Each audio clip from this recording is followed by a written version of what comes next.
Hi, എല്ലാവർക്കും സുഖമല്ലേ? ഞാൻ ജീവിതത്തിൽ ആദ്യമായിട്ട് ഫസ്റ്റ് ഡേയിൽ ഫസ്റ്റ് ഷോ കാണാൻ ഇന്ന് ഇടപ്പള്ളി ലുലു മാളിൽ പോയിട്ടുണ്ടായിരുന്നു. മമ്മൂക്കാന്റെ പടം, വിനായകേട്ടനൊക്കെ ഉണ്ട്. ഒരു അടിപൊളി പടം. ഫസ്റ്റ് ഡേയിൽ ഫസ്റ്റ് ഷോ കാണാൻ ജീവിതത്തിൽ ആദ്യമായിട്ടാണ് പോകുന്നതെന്ന് പറയാൻ കാരണമുണ്ട് കേട്ടോ. ഞാൻ എന്റെ ജീവിതത്തിൽ ആദ്യം കണ്ട പടവും മമ്മൂക്കാന്റെയാണ്. രാജാതിരാജ.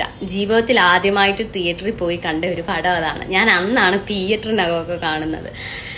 ഇത് പറയാൻ കാരണം, ഞാൻ ജനിച്ചതും വളർന്നതും ഒക്കെ കൊക്കാത്തോടെന്ന് പറയും. പത്തനംതിട്ട ജില്ലയിലെ കോന്നി കഴിഞ്ഞിട്ട് കൊക്കാത്തോടെന്ന് പറയുന്ന സ്ഥലത്താണ്. അവിടെ തിയേറ്ററും കാര്യങ്ങളും ഒന്നുമില്ല. നമ്മുടെ ഒരു ഒരു ഗ്രാമപ്രദേശം. അപ്പം അവിടെ നിന്നൊന്നും സിനിമ കാണാൻ എന്റെ ജീവിതത്തിൽ അവിടെ നിന്നും ആരും അങ്ങനെ സിനിമ കാണാനൊന്നും ആ കാലഘട്ടത്തിൽ പോയിട്ടുണ്ടാവില്ല. ഇപ്പം പിന്നെ പിള്ളേർ സെറ്റൊക്കെ പോവല്ലോ. എല്ലാവർക്കും ബൈക്കും വണ്ടികളും കാറും അല്ലെങ്കിൽ ബസ് സർവീസും ഒക്കെ ഇപ്പം ആയിട്ടുണ്ട്. അപ്പം എല്ലാവരും പോയി കാണും.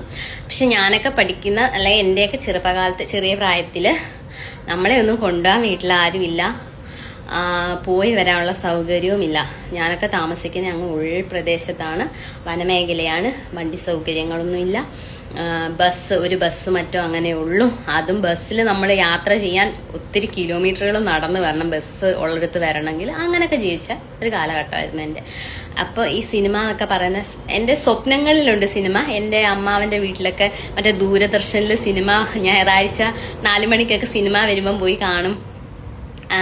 പഴയ സിനിമ, പിന്നെ ജ്വാല സീരിയല്, അങ്ങനെയൊക്കെ ഞാൻ കണ്ട അതൊക്കെ ഉള്ള എൻ്റെ ഓർമ്മകളിലെ സിനിമാ ലോകം എന്നൊക്കെ പറയുന്നത്.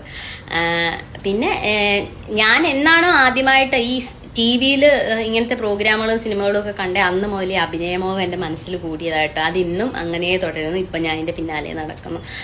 പിന്നെ ഞാൻ ആദ്യമായിട്ട് സിനിമ കാണുന്ന രാജാതിരാജ ഇറങ്ങിയ സമയത്ത്, രാജാതിരാജയാണ് ഞാൻ എൻ്റെ ജീവിതത്തിൽ ആദ്യം തിയേറ്ററിൽ കണ്ട സിനിമ.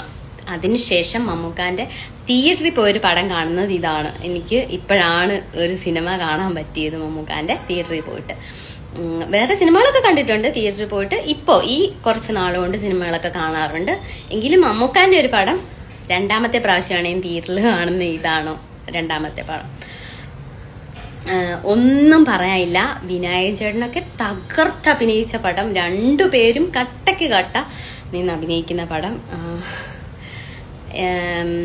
നമ്മളെ അവിടെ ഇരുത്തി ഇങ്ങനെ ശ്വാസം പിടിച്ചിരുത്തി ഇനി അടുത്ത എന്താന്ന് നമ്മൾ ചിന്തിച്ച് ഇങ്ങനെ ഇരിക്കുന്ന ഒരു പടം. അത്രയ്ക്ക് അടിപൊളിയായിട്ട് രണ്ടുപേരും അഭിനയിച്ച് തകർത്ത പടമാണ്. എല്ലാവരും പോയി കാണണം. നമ്മൾ കാണാതിരുന്നത് നമുക്ക് വലിയൊരു നഷ്ടമായിരിക്കും.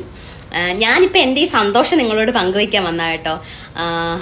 ഞാൻ മമ്മൂക്കാന്റെ രണ്ടാമത്തെ പടമാണ് ജീവിതത്തിൽ. ഫസ്റ്റ് തിയേറ്ററിൽ കണ്ടത് മമ്മൂക്കാന്റെ പടമാണ്. രണ്ടാമതും തിയേറ്ററിൽ കാണുന്ന രണ്ടാമത്തെ പടം ഇതാണ്. 2 പടങ്ങളെ ഞാൻ മമ്മൂക്കാന്റെ തിയേറ്ററിൽ കണ്ടിട്ടുള്ളൂ. എനിക്ക് പണ്ടും ഇന്നുമെല്ലാം മമ്മൂക്കാനെ ഭയങ്കര ഇഷ്ടമാണ്. പക്ഷേ നമ്മുടെയൊക്കെ ജീവിത സാഹചര്യങ്ങൾ കൊണ്ട് തിയേറ്ററിൽ നിന്നും പോയി സിനിമ കാണാൻ പറ്റാത്ത എന്നെപ്പോലെ ഒരുപാട് ആൾക്കാർ ഇന്നും ഉണ്ടാവും. ഞാൻ ജനിച്ചു വളർന്ന നാട്ടിലൊക്കെ ഇപ്പോഴും അതുപോലൊക്കെ ജീവിക്കുന്ന ആൾക്കാരുണ്ടാവും.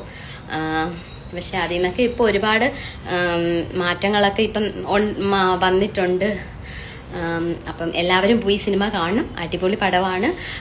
ഞാൻ ഈ സിനിമ എനിക്ക് 2 പ്രാവശ്യം മമ്മൂക്കാന്റെ പടം തിയേറ്ററിൽ പോയി കാണാൻ പറ്റിയതിന്റെ സന്തോഷം. ആദ്യമായിട്ട് ഞാൻ മമ്മൂക്കാന്റെ പടമാണ് തിയേറ്ററിൽ കാണുന്നത്. പിന്നെ ഇപ്പം രണ്ടാമത് മമ്മൂക്കാന്റെ ഈ പടം. അത് എനിക്ക് ഭയങ്കര സന്തോഷം തോന്നുന്നു. അത് നിങ്ങളുടെ അടുത്തും കൂടെ ഒന്ന് പങ്കുവെക്കാമെന്ന് വിചാരിച്ച കേട്ടോ. മമ്മൂക്ക ഈ സിനിമയിൽ ഒരു ക്രൂരനായ വില്ലനായിട്ടാണ്. ഒരിക്കലും നമ്മൾ അദ്ദേഹത്തെ അങ്ങനെ കണ്ടിട്ടില്ല. പക്ഷേ വില്ലനാണെങ്കിലും ഇങ്ങനെയൊക്കെ അഭിനയിക്കുമോ? വിനായകൻ ചേട്ടനാണെങ്കിലും ഇവരൊക്കെ ഇങ്ങനെയൊക്കെ അഭിനയിക്കുന്ന കാണുമ്പോൾ നമുക്ക് ഇങ്ങനെയൊക്കെ അഭിനയിക്കാൻ കഴിയുമോ? ഇവരൊക്കെ ജീവിക്കുന്ന പോലെയാണ്. ഒരു രക്ഷയില്ല. അമ്മാതിരി അഭിനയം. നല്ല പടം. എല്ലാവരും കാണണം കേട്ടോ.